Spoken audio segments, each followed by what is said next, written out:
नमस्तेस्तु भगवन् विश्वेश्वराय महादेवाय त्र्यम्बकाय त्रिपुरान्तकाय त्रिकाग्निकालाय कालाग्निरुद्राय नीलकण्ठाय मृत्युञ्जयाय सर्वेश्वराय सदाशिवाय श्रीमान् महादेवाय नमः।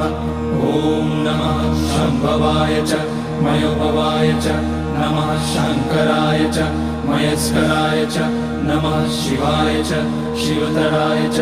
ॐ त्र्यम्बकं यजामहे सुगन्धिं पुष्टिवर्धनम् उर्वारुकमिव बन्धनान् मृत्योर्मुक्ष्यमामृतात्।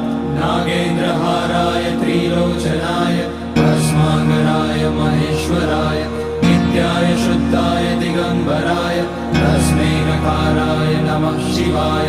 मन्दाकिनी सलिलचन्दन चर्चिताय नन्दीश्वर प्रमथनाथ महेश